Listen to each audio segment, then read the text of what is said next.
Pulau Morotai terbentuk pada masa jutaan tahun silam.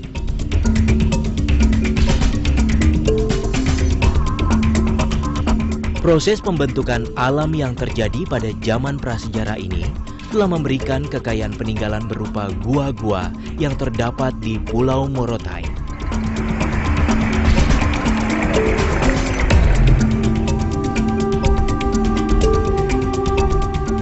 Diduga bahwa nenek moyang manusia purba Pulau Morotai tinggal di dalam gua-gua purba ini.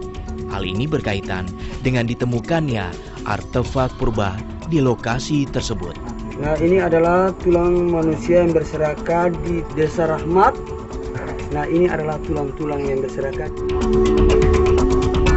Sejarah mengenai asal-muasal orang Morotai dapat diketahui dari cerita seorang tokoh tua Pulau Morotai. Penduduk Pulau Morotai yang asli itu berasalnya dari Halmahera. Jadi dari Halmahera ini itu tergantung ada dari dua suku, yaitu suku Tobelo berasalnya dari Tobelo dan suku Galela berasalnya dari Galela. Sehingga bahasanya memang cuma dua, karena di Pulau Morotai ini bahasanya cuma dua. Hanya di setiap desa yang memang di tepi pantai yang berombak, itu kalau mereka berbicara suaranya keras-keras. Itu karena dengan adanya keadaan. Kalau di desa yang mereka tinggal itu tidak berombak, berarti suaranya sedang-sedang aja gitu. Jadi memang pergaulan antara kedua suku ini itu cukup bagus. Karena memang ada yang beragama Kristen, ada yang beragama Islam.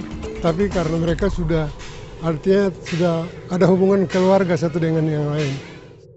Masyarakat setempat juga sampai sekarang masih percaya dengan cerita lama mengenai adanya makhluk halus yang menghuni Pulau Morotai. Kepercayaan tersebut sampai sekarang masih diyakini oleh sebagian besar penduduk Morotai dan merupakan bagian dari kekayaan budaya lokal.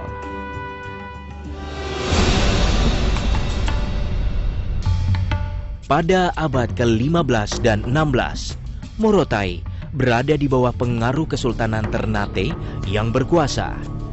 Merupakan inti sebuah kawasan besar bernama Moro yang termasuk pulau dan pesisir Halmahera yang dekat dengan Morotai ke selatan.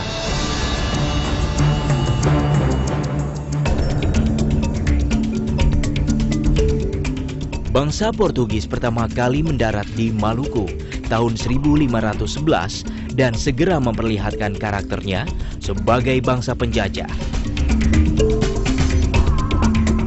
Karena serakah dan merugikan rakyat Maluku, pada tahun 1574, Sultan Babullah dari Ternate berhasil mengalahkan Portugis dan mengusirnya keluar dari tanah Maluku. Setelah VOC bangkrut pada akhir abad ke-18, pemerintah Belanda mengambil alih kepemilikan VOC. Pemerintah kolonial Belanda mampu mengatasi perlawanan rakyat di berbagai daerah dengan korban yang tidak sedikit. Maka pada tahun 1830 mereka menerapkan sistem tanam paksa. Dalam sistem ini, penduduk dipaksa menanam hasil-hasil perkebunan yang menjadi permintaan pasar dunia pada saat itu. Hasil tanam paksa itu kemudian diekspor ke Eropa dan memberikan keuntungan yang besar kepada pemerintah kolonial Belanda.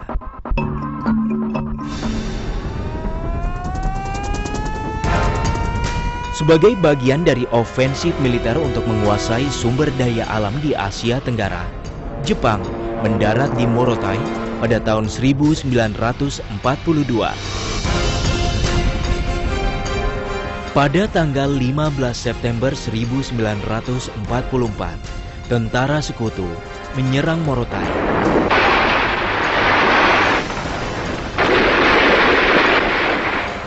Pasukan Jepang mundur ke hutan-hutan di Morotai.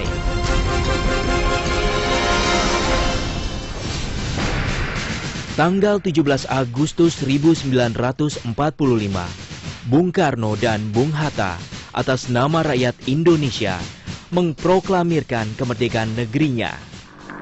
Proklamasi. Kami, bangsa Indonesia, dengan ini menyatakan kemerdekaan Indonesia. Gema proklamasi berkumandang ke segenap negeri, termasuk di Morotai.